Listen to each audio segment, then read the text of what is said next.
Greenland స్వాధీనం చేసుకునేందుకు ఒక్కొక్కరికి $1,00,000 తూటాతో జవాబిస్తామంటూ డెన్మార్క్ రక్షణ మంత్రిత్వ శాఖ వార్నింగ్.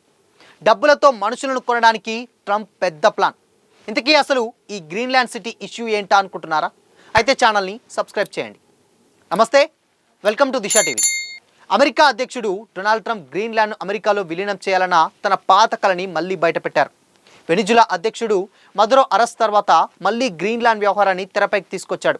రష్యా, చైనాల నుంచి రక్షణ కల్పించడంతో పాటు అక్కడి అపారమైన ఖనిజ సంపదను చేజెక్కించుకోవడమే దీని వెనక ఉన్న ప్రధాన ఉద్దేశం.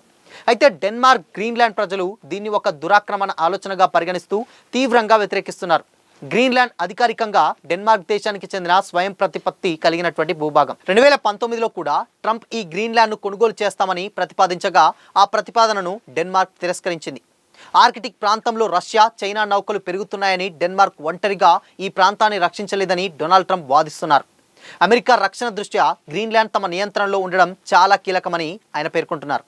ఇప్పటికే ఇక్కడ అమెరికాకు చెందినటువంటి పిసిఫిక్ స్పేస్ బే ఉంది.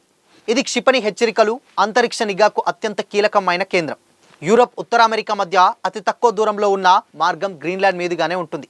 ఎలక్ట్రిక్ వాహనాలు, స్మార్ట్ ఫోన్లు, ఆధునిక ఆయుధాల తయారీకి అవసరమైన లిథియం, గ్రాఫైట్ వంటి 25 రకాల కీలక ఖనిజాలు ఇక్కడ ఉన్నాయి. మంచు కింద భారీ స్థాయిలో చమురు, సహజ వాయువు నిక్షేపాలున్నట్లు కూడా అంచనా. అయితే పర్యావరణ కారణాల దృష్ట్యా గ్రీన్లాండ్ ప్రస్తుతం వీటి వెలికితీతను నిషేధించింది. గ్రీన్లాండ్ ప్రధాని జేన్స్ ఫ్రెడరిక్ నిల్సన్ ఈ మాటలపై తీవ్రంగా స్పందించారు. ఇక చాలు, మా సార్వభౌమాధికారాన్ని గౌరవించండి, గ్రీన్లాండ్ అమ్మకానికి లేదు అని ఆయన సోషల్ మీడియా వేదికగా క్లియర్ చేశారు. డెన్మార్క్ ప్రధానమంత్రి మెటే ఫ్రెడరిక్సన్ కూడా అమెరికా ఈ రకమైనటువంటి ఒత్తిడిని ఆపాలని కోరారు. మరోవైపు వెనిజులా అధ్యక్షుడు నికోలస్ మదురోను నిర్బంధించినటువంటి తర్వాత పద్ధతి మార్చుకోకపోతే ఇదే పరిస్థితి ఎదుర్కోవాల్సి వస్తుందని లాటిన్ అమెరికా దేశాలకు ట్రంప్ తీవ్ర హెచ్చరికలు చేశారు.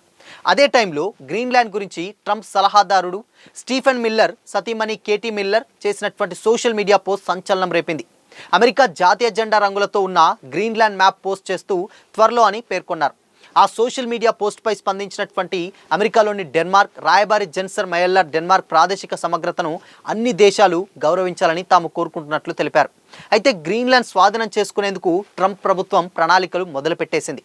అక్కడి ప్రజలకు డబ్బు ఆశ చూపి ఆ దేశాన్ని యుఎస్లో విలీనం చేసుకోవాలని భావిస్తోంది. ఇందులో భాగంగానే ఒక్కో గ్రీన్లాండర్కు $10,00,000 నుంచి $1,00,000 చెల్లించేందుకు కూడా రంగం సిద్ధం చేసినట్లు తెలుస్తుంది. ప్రస్తుతం 57,000 మంది జనాభా నివసిస్తున్నటువంటి గ్రీన్లాండ్లో సహజ వనరులు పుష్కలంగా ఉన్నాయి. గ్రీన్లాండ్ను డబ్బులిచ్చి లేదా దౌత్యపరంగా చేజించుకోవాలని అమెరికా భావిస్తున్నది.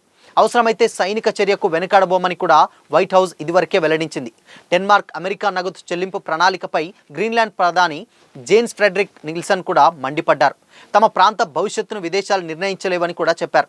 ఒకవేళ అమెరికా బలవంతపు చర్యలకు దిగితే ముందుగా తూటాతో జవాబిస్తామని డెన్మార్క్ రక్షణ మంత్రిత్వ శాఖ హెచ్చరించింది. సో మొత్తంగా ఇది ఎటువైపు దారితీస్తుందో అని కూడా అక్కడ ఉన్నటువంటి ప్రజలు కూడా చూస్తున్నారు. సో మరి దీనిపైన మీ ఒపీనియన్ ఏంటి? అమెరికా చేస్తున్నటువంటి కుట్రని మీరేమనుకుంటున్నారు? మీ ఒపీనియన్ని కామెంట్ చేసి చెప్పండి. అలాగే ఇలాంటి మరిన్ని అప్డేట్స్ కోసం ఛానల్ని లైక్ చేయండి, షేర్ చేయండి, సబ్స్క్రైబ్ చేయండి.